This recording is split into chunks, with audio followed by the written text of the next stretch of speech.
This program is supported by Protect Plus Gold, a broad-spectrum disinfectant, kills 99.9% of disease-causing germs and works in 10 minutes.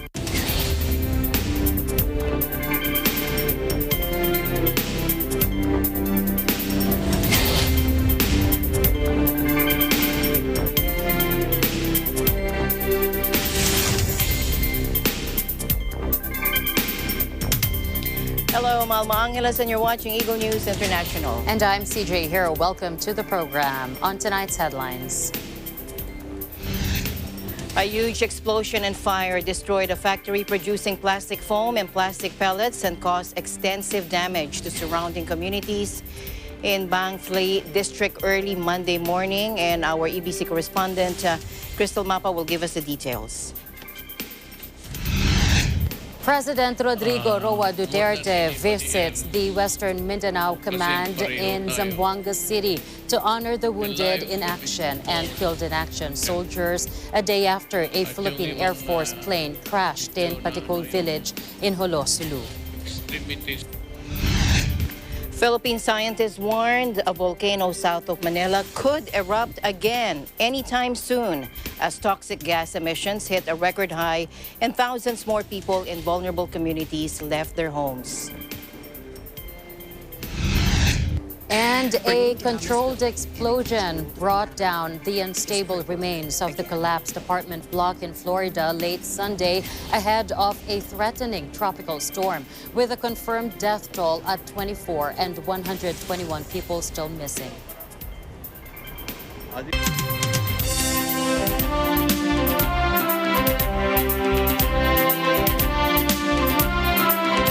First, we go to Thailand, where a huge explosion and fire destroyed a factory producing plastic foam and pellets and caused extensive damage to surrounding communities in the area of Bang Phli. To tell us more, here's Crystal Mapa joining us live from Bangkok. Hello, Crystal. Yes, Alma, an explosion near Thai capital Bangkok's International Airport Monday left a plastics factory in flames, killing at least one firefighter and wounding 27 people. The blast occurred around 3 a.m. at Taiwan-based Mingdi Chemical Corporation, located on the outskirts of Bangkok near Suvarnabhumi Airport. Somsakyo Sana, the chief of Bang Phli district, where the factory is located, said that they have 27 injured, mostly from cuts, and one dead, who was a firefighter.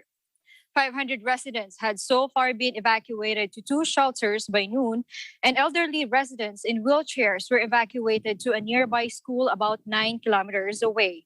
Lieutenant General Ampon Reporn said the public have been ordered to stay away from a radius of at least 500 meters around the blast site because they said they don't know if there is anything left to explode. Rescue workers drove around the neighborhood in emergency vans, telling thousands of residents via loudspeakers to leave for their safety. The cause of the explosion was not known, Alma. Taiwanese-based Mingdi Chemical Corporation set up the factory in 1998, and it can produce up to 30,000 tons of plastic foam and pellets a year. The factory is a hub to distribute the products to domestic markets and export to neighboring countries. Back to you, Alma. All right, thank you very much for your update there, and looking forward to more updates as we follow this developing story. Thank you, Crystal. Keep safe.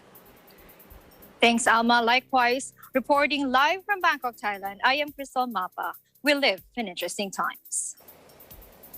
In other news, gunmen have kidnapped 140 students from a boarding school in northwestern Nigeria. A school official said the latest in a wave of mass abductions targeting school children and students. Heavily armed criminal gangs often attack villages to loot, steal cattle, and abduct for ransom in northwest and central Nigeria. But since the start of the year, they have increasingly targeted schools and colleges. Gunmen scaled a fence to break into the Bethel Baptist High School in Kaduna State in the early hours of Monday, taking away most of the 165 pupils boarding overnight. Bethel Baptist High School is a co-education college established by Baptist Church in 1991 at Maramara Village in Chikon District outside the state capital, Kaduna. Monday's attack was the fourth mass school kidnap in Kaduna State since December. Around 1,000 students and pupils have been abducted in different Nigerian states since December last year. Most have been released after negotiations with local officials, although some are still being held.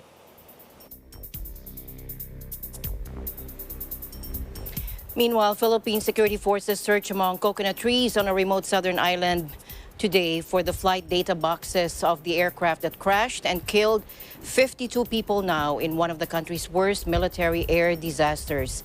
The C-130 Hercules transport plane was carrying 96 people, most of them recent Army graduates, when it overshot the runway on Sunday while trying to land on the Holo Island in Sulu province, a haven for Islamist militants. The plane skidded and burst into flames in a village, killing 52, including 47 military personnel and 3 civilians. And more, according to military spokesman Major General Edgar Arevalo. Another 53 were injured, most of them soldiers. Now, it wasn't clear if the pilots were among the survivors.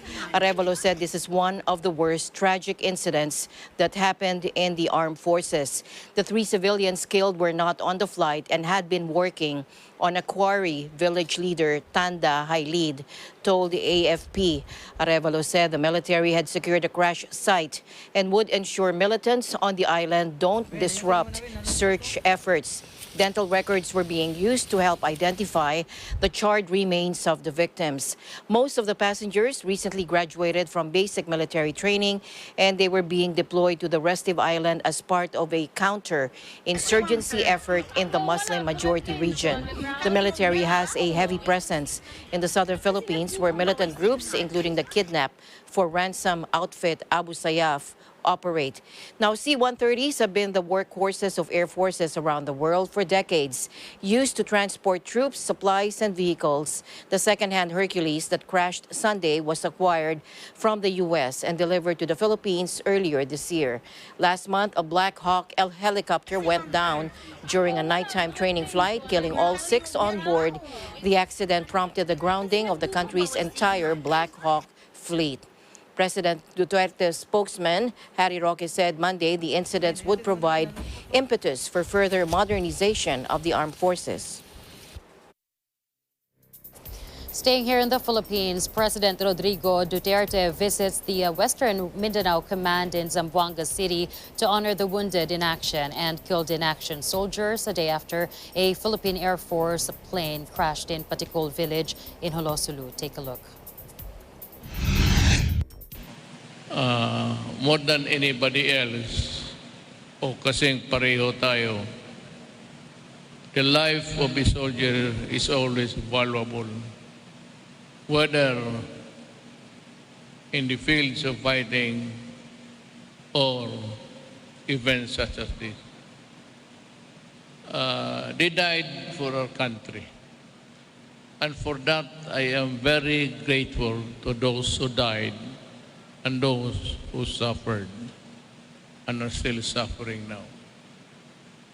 Gusto ko lang malaman ninyo that we will extend all help. At yung ibang medyo na yung extremities nila, that they will have the same prosthesis and all. But burns is a long process to heal. Ako, wala akong masabi na pareho tayong lahat ay nagdudusa. Kaya lang, the best that we can really do, and the most important thing is that itong namatay, that they shall not have died in vain. They died for our country, and it behooves upon us to continue the help when they were alive as they are now in heaven. According to reports by the Armed Forces of the Philippines, the C-130 plane carrying nearly 100 passengers was set to transport troops from Cagayan de Oro City to the province of Sulu in Mindanao when the pilots failed to regain power and missed the runway.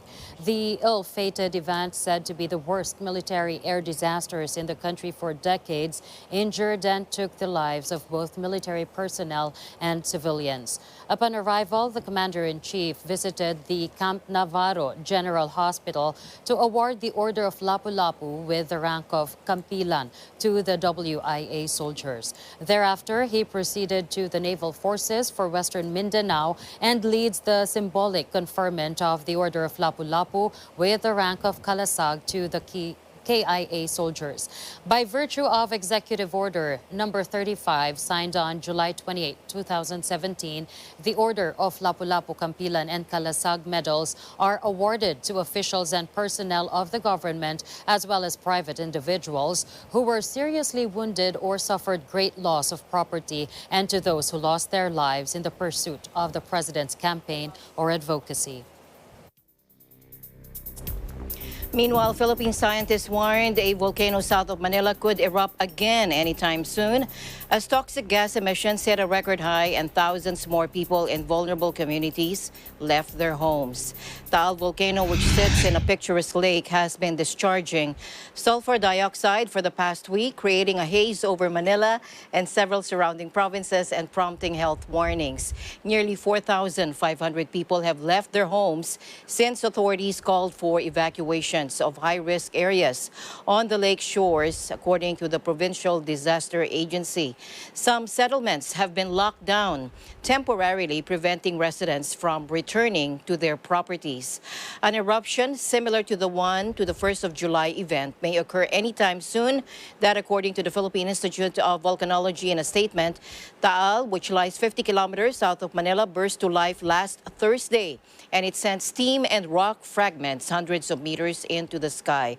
Several small eruptions followed, and it prompted the seismological agency to raise the alert level from 2 to 3.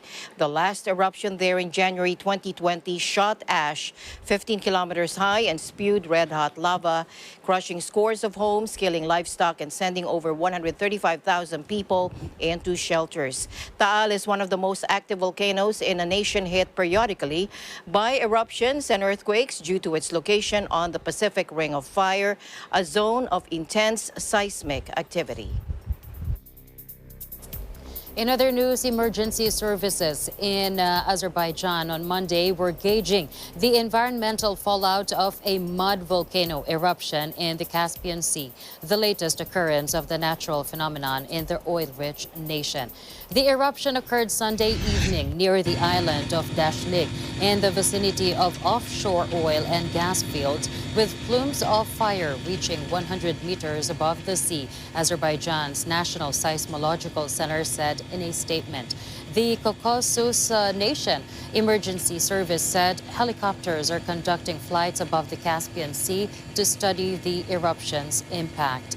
It said there is no threat to oil and gas infrastructure or the lives of people. Video distributed by the emergency services Monday showed smoldering flames surrounded by brown mud deposits in Caspian waters. That was hours after amateur footage circulating social media Sunday evening showed a glowing fireball above the sea's surface. Azerbaijan is home to nearly a third of the world's 1,700 mud volcanoes, both underground and underwater, according to a study by Russia's Institute of Geology. Meanwhile, Tropical Storm Elsa battered Jamaica and Cuba with winds and rain Sunday after claiming at least 3 lives while cutting a path of destruction through the Caribbean, according to authorities. Flooding, mudslides, and damaging gusts were expected as the storm, downgraded from hurricane status but still powerful, crept north toward the United States. As of 8 p.m. Sunday, Elsa was packing maximum sustained winds of 60 miles per hour, according to the U.S. National Hurricane Center. On the southern coast of the Dominican Republic, a 15-year-old boy was killed Saturday near Bajoruco, where a wall collapsed, and a 75-year-old woman in Bani met a similar fate, according to the country's Emergency Operations Center. A third person died in South Freire on the island state of Santa Lucia, the Caribbean Disaster Emergency Management Agency, or CDEMA, said without offering details. Heavy winds led to widespread electricity and water shortages or water outages, and it also said hundreds of homes in Barbados were damaged. Haiti, which shares the island of Hispaniola with the Dominican Republic, reported no deaths or serious damage, though some crops were battered, according to Jerry Chandler, who heads the country's Civil Protection Agency.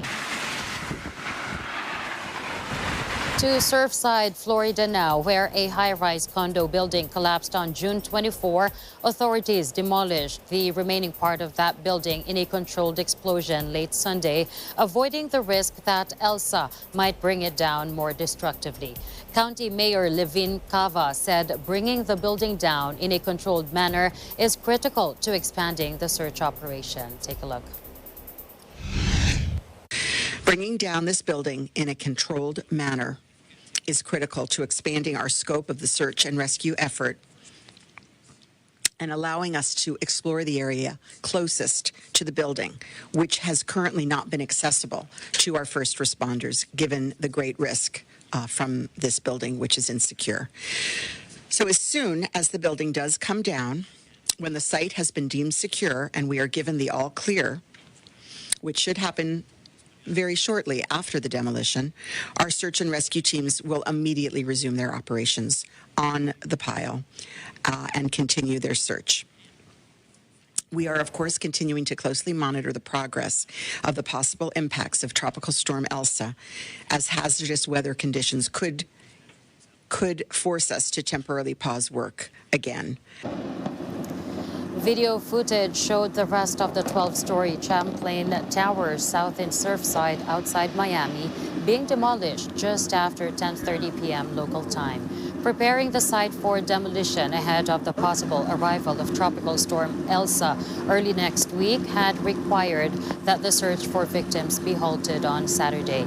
Most of the building collapsed in the early hours of June 24, sending up a huge cloud of dust and rattling Americans unprepared for such a deadly urban disaster.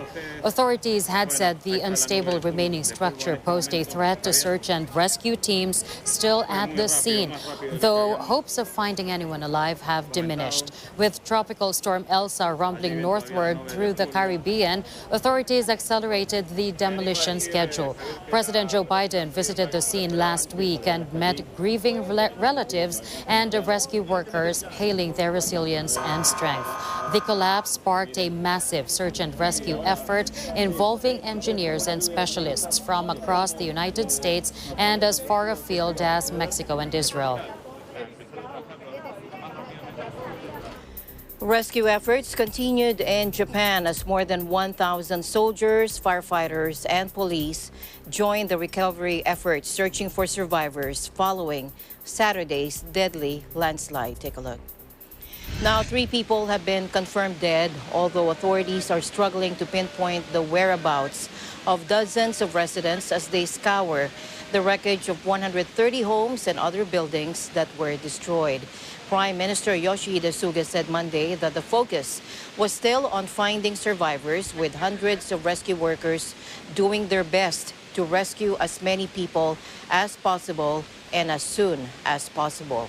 The Saturday morning landslide descended in several violent waves during Japan's annual rainy season, following days of intense downpours in and around Atami. Rescuers on Monday took advantage of the break in the rain to continue their search, wading through streams of murky water and moving blocks of timber and other debris out of the way. Non-compulsory evacuation orders have been issued to more than 35,700 people across Japan, mostly in the Shizuoka region, including Atami, which is around 90 kilometers southwest of Tokyo. The weather agency forecast heavy rain in the wider region, warning that more landslides could take place. Atami reportedly recorded more rainfall in 48 hours than it usually does for the whole of July, and survivors told local media they had never experienced such strong rain in their lives. Scientists say climate change is intensifying Japan's rainy season because of a warmer atmosphere holding more water. In other news, firefighters in Cyprus said Monday they had brought under control the island's worst blaze on record, which ripped through mountain forests and farmland, killing 4 people and destroying scores of homes. The Cyprus Forestry Department said that the fire that broke out on Saturday came under full control today at 8 a.m. 4 Egyptian farm laborers aged in their 20s and 30s were killed by the flames as they tried to escape on foot after their car plunged into a ravine. Interior Minister Nikos Noris said the 4 Egyptians' charred bodies had been found outside the village of Odos in Larnaca district. Their burnt-out vehicle was discovered at the bottom of a ravine, and the 4 bodies were some 600 meters away. The wildfire, described as the worst since the Republic of Cyprus was established in 1960, destroyed 50 homes, damaged power lines, and forced the evacuation of 10 villages, according to authorities. The fire, fanned by strong winds and exacerbated by a heat wave that has baked the island in temperatures over 40 degrees Celsius, sent up a vast cloud of smoke that was visible from sea and from the other side of the Troodos mountain range. President Nikos Anastasiades described the fire as the worst event since 1974, when the island was divided after Turkey occupied its northern third. And the news continues here on Eagle News. We'll be right back.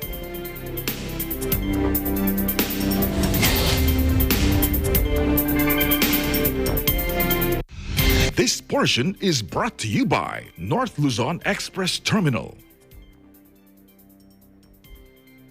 Mula noon hanggang ngayon, gabay natin ang MTRCB ratings sa matalino at responsableng panonood.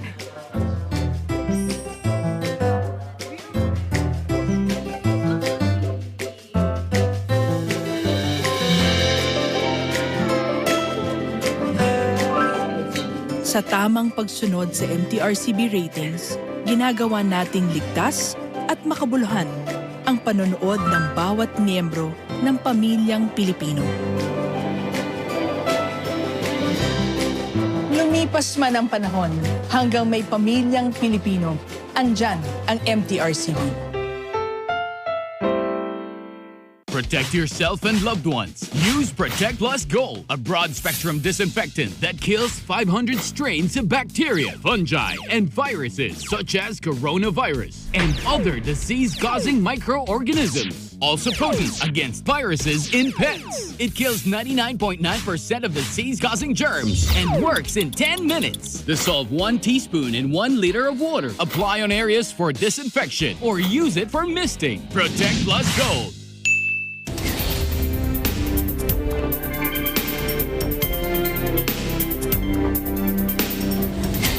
Welcome back. Russia counted more than 25,000 new daily infections after a week of record death tolls as the highly contagious Delta variant propels a global resurgence of the pandemic.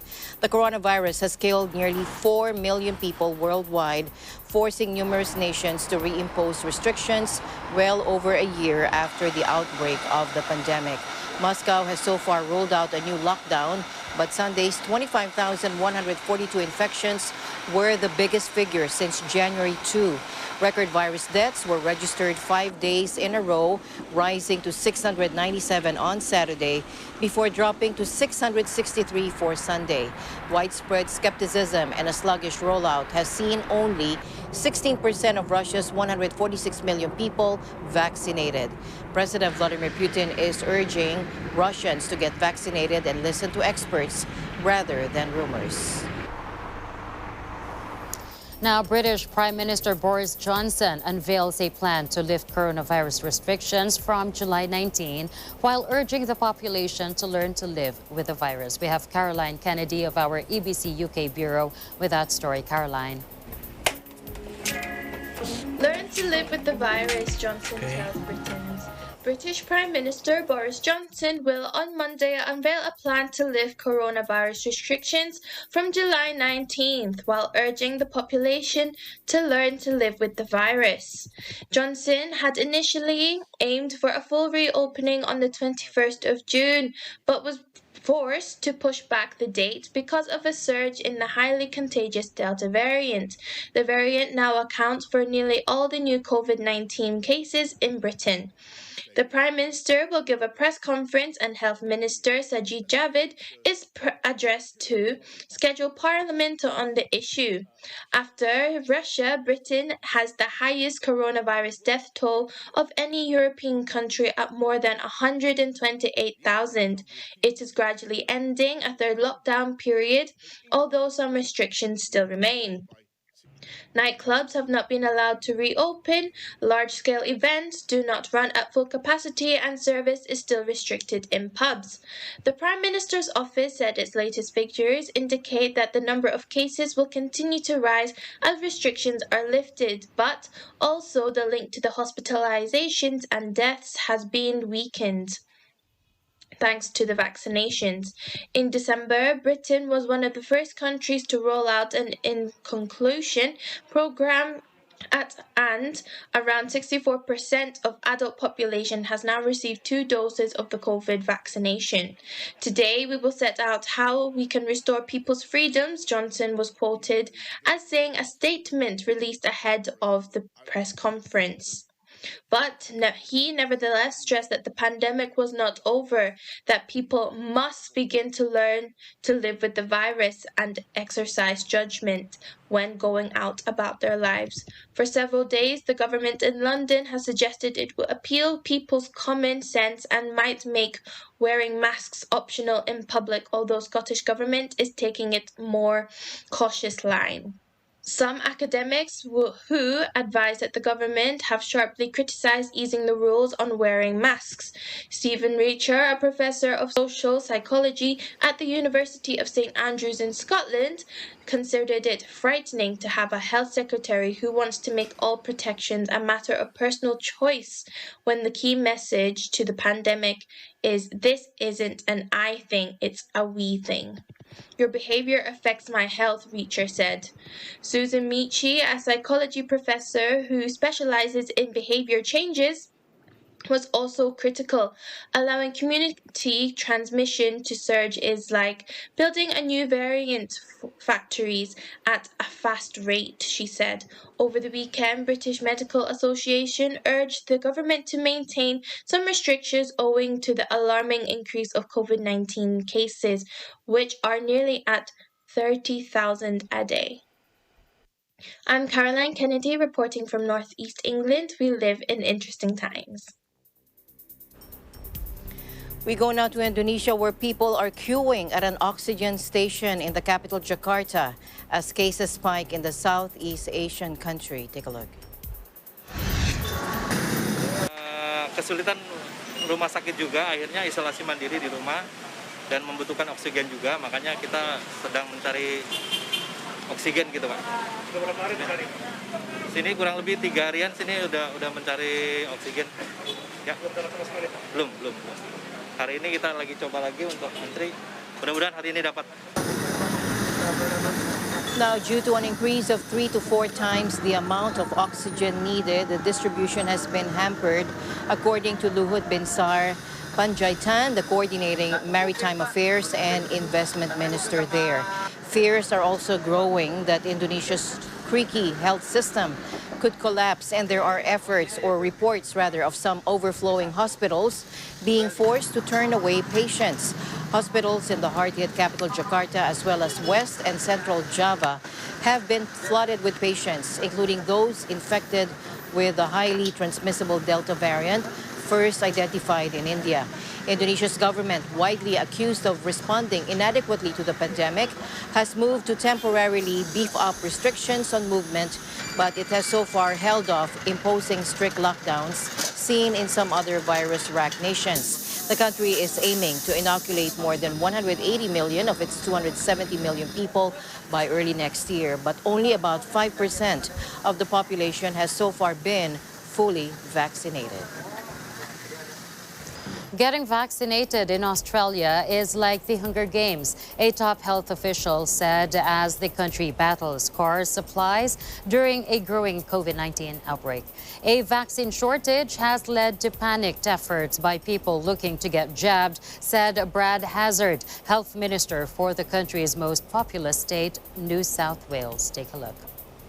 So, accepting that the federal government did their best at a difficult time to get as much vaccine as possible, I fear that we now have almost a sense of, it's almost a sense now of the Hunger Games, of people chasing vaccine, and until we get enough vaccine and enough GPs actually at the front line able to provide that vaccine into arms, we will continue to have effectively the Hunger Games going on here in New South Wales. So I think the focus should be at the moment, and the federal government appears to be doing this to try and roll out as much vaccine as they have available.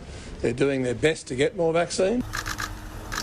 Set in a dystopian future, the wildly popular Hunger Games books and films saw a group of young people selected annually to participate in a televised battle to the death. Just 7% of Australia's roughly 25 million residents have been fully vaccinated, one of the lowest proportions for any developed nation. The country's conservative government bet heavily on AstraZeneca and developing a homegrown vaccine, which failed in trials. Many Australians have shunned the available AstraZeneca offering, now only recommended for those aged over 60, and tried to secure appointments to get the Pfizer shot. But the odds have not been in their favor, as efforts to get more doses of Pfizer and other vaccines remain hampered by late decisions on ordering and limited global supply. Prime Minister Scott Morrison is under growing pressure to increase the vaccination rate as an outbreak in locked-down Sydney grew to more than 300. Australia has seen 30,000 virus cases since the pandemic began, but several major cities imposed snap lockdowns to limit small outbreaks in recent weeks. Last week, Morrison revealed a 4-stage plan to reopen Australia's borders and end the cycle of snap lockdowns, a plan which depends on a large portion of the population being vaccinated. To the U.S. now, where President Joe Biden celebrated Independence Day on Sunday with an upbeat assessment of a country he said is roaring back to post-pandemic life, even if COVID-19 has yet to be fully vanquished. Take a look. This year, the 4th of July is a day of special celebration, for we are emerging from the darkness of years, a year of pandemic and isolation, a year of pain, fear, and heartbreaking loss. Just think back to where this nation was a year ago. Think back to where you were a year ago, and think about how far we've come. Don't get me wrong, COVID-19 has not been vanquished. We all know powerful variants have emerged, like the Delta variant. But the best defense against these variants is to get vaccinated. Now, President Biden paid tribute to those who have lost their lives, with a staggering number of deaths in the U.S. now at more than 600,000. But he struck an overwhelmingly optimistic note, suggesting that under his leadership, the country, bitterly and at times violently divided during the Donald Trump presidency, was coming back together. Large crowds packed the National Mall for a huge fireworks display, in yet another sign that the U.S. is looking to its July 4th holiday as a moment to put the virus in the rearview mirror. During last year's holiday, though, with the pandemic near its summer peak and towns across America America reeling from anti-racism and anti-police protests, Washington and other big cities held only muted celebrations. France could see a new spike in COVID cases by the end of this month due to the spread of the more contagious Delta variant of the virus, according to a government spokesman. Over the past week, the epidemic is again gaining ground, said Gabriel Taal, with the Delta variant now accounting for 30% of new infections in the country. A fourth wave of infections is a possibility by the end of this month, he said, echoing a warning issued by Health Minister Olivier Véran late Sunday. Several countries, including Britain and Russia, have already seen alarming jumps in new cases because of the variant, which was first identified in India. French officials acknowledge that not enough people are getting vaccinated despite ample supplies, which could lead to a rise in cases. Eagle News will be back with more stories. Please don't go away.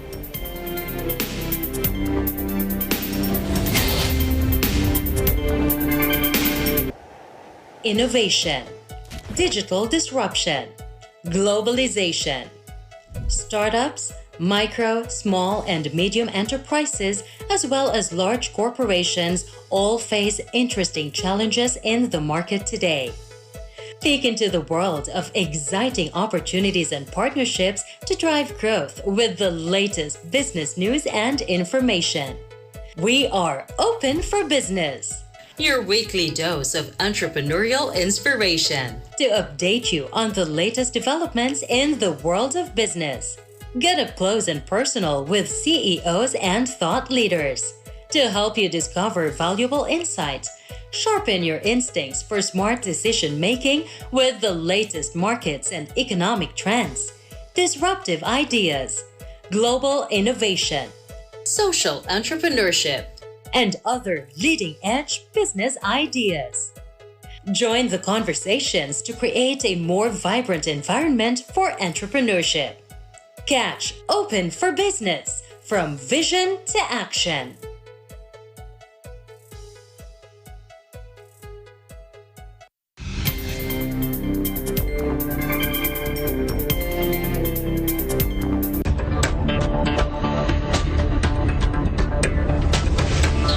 Welcome back. Demonstrating the effectiveness of policies, not just enactment of laws that fight money laundering and terrorist financing, is needed for the Philippines to be removed from the gray list of the Financing Action Task Force.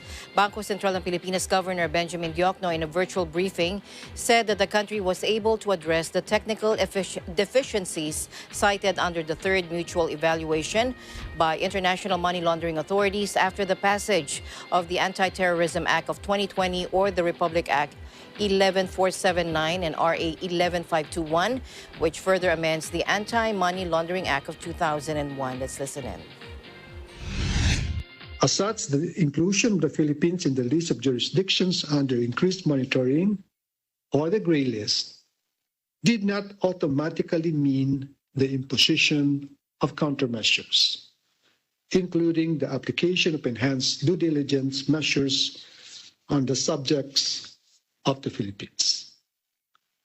However, should the Philippines fail to meet the deadlines in accomplishing the 18 action items, the FATF may consider calling on countries to impose countermeasures against the Philippines. Let me make this very clear. Accomplishing these 18 action items should be the concern of the entire country. A whole-of-government approach is imperative, as evident in the Philippines' National Anti-Money Laundering and Countering the Financing of Terrorism, AML-CFT strategy for 2018 to 2022, or what we call NATS. Created through Executive Order Number 68, the National AML-CFT Coordinating Committee, or NACC, champions the implementation of the NACs.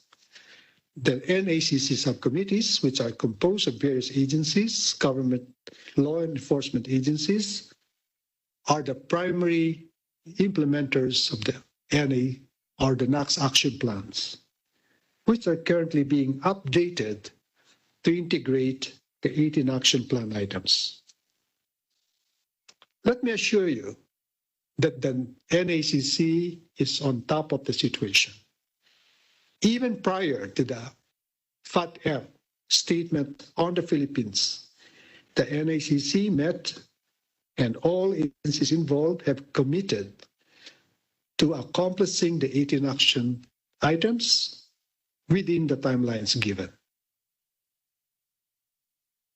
The recent inclusion of the Philippines in the gray list is not the first time for the country. After 2000 or prior to the enactment of the Anti-Money Laundering Act of 2001 or AMLA.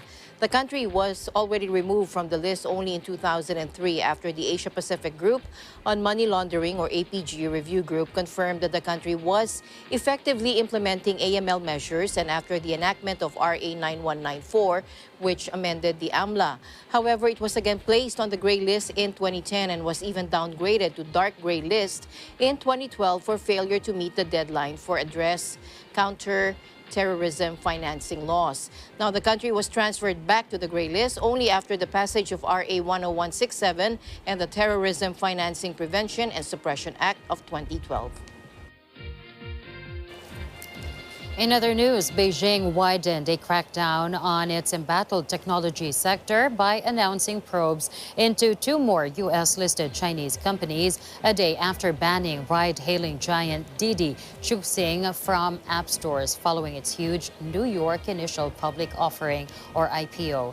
The country's major internet firms wield massive influence among its army of consumers, but have in recent months had their wings clipped in a regulatory crackdown that has scuppered listings and hit businesses as the government seeks to rein in their influence.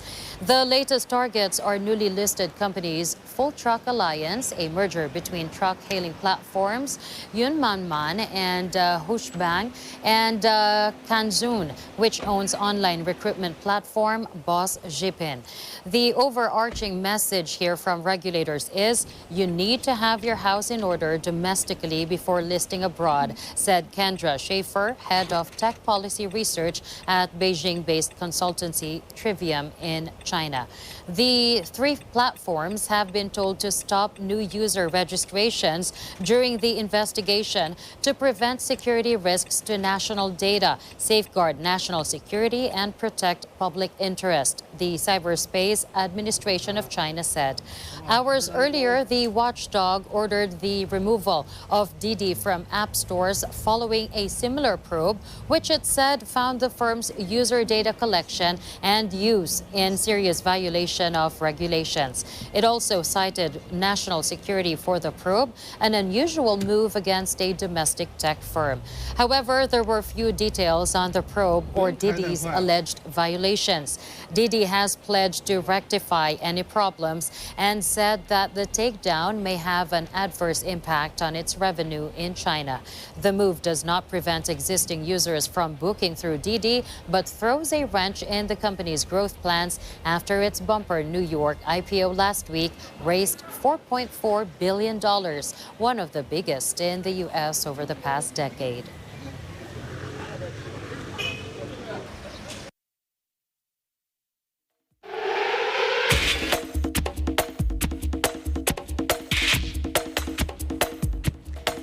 And NBA star Rui Hachimura will carry Japan's flag at the Tokyo Games. Japanese Olympic chief said Monday, although fans might not be allowed into the stadium to watch the opening ceremony.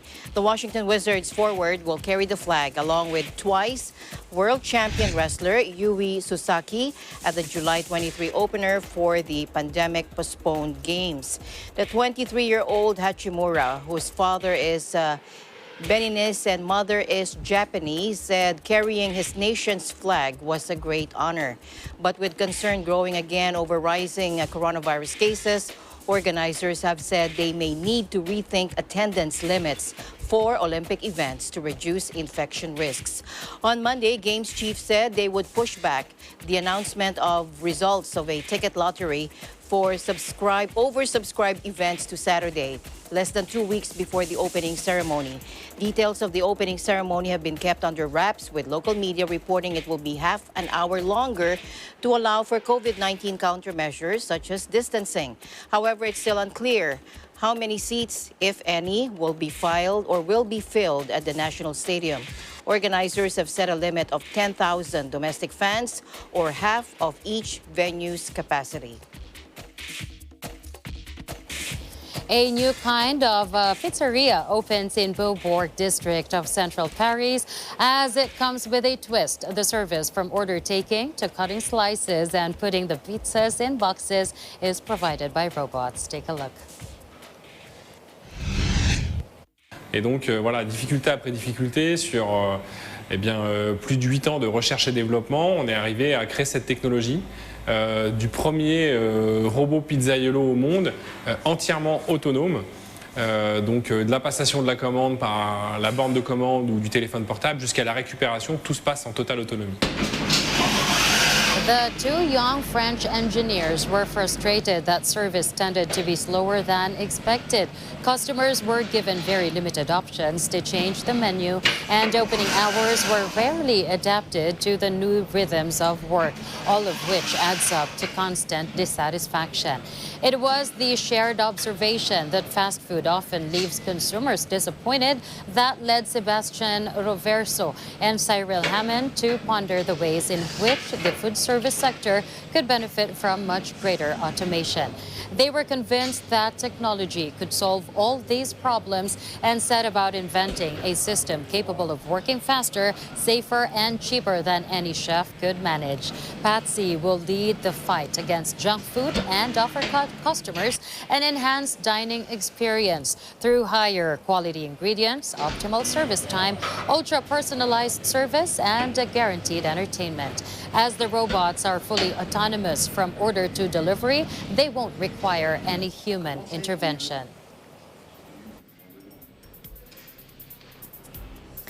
And finally, in our news, Chinese astronauts successfully performed the country's first tandem spacewalk on Sunday, working for 7 hours on the outside of the new Tiangong station in orbit around Earth. Take a look. Now, Tiangong's construction is a major step in China's ambitious space program, which has been the nation land a rover on Mars and sent probes to the moon. 3 astronauts blasted off last month to become the station's first crew, where they are to remain for 3 months in China's longest crewed mission to date. On Sunday morning, 2 of them exited the station for around 7 hours of work in the first spacewalk at Tiangong, the China Manned Space Agency said. Now, their tasks involved elevating a panoramic camera outside the Tianhe core module, as well as testing the station's robotic arm, which will be used to transfer future modules around the station. The astronauts installed foot stops on the robotic arm and, with its support, carried out other assembly work. This was the first of 2 spacewalks planned for the mission, both expected to last 6 or 7 hours. It was also the first time since 2008 that Chinese astronauts went outside their spacecraft. Back then, Zhai Zhigang made China the 3rd country to complete a spacewalk after the Soviet Union and the United States. This is China's first crewed mission in nearly 5 years, and a matter of huge prestige as the country marks the 100th anniversary of the ruling Communist Party this month with a massive propaganda campaign. Makes my stomach churn just imagining they're outside the space station. I know, but well, I'm still thinking about the pizza. That's it for tonight's broadcast. Thank you so much for joining us. I'm CJ Hero. Please join us again tomorrow. And at the end of the day, there remains so much more to be grateful for. Keep safe, everyone. I'm Alma Angeles, and we live in interesting times.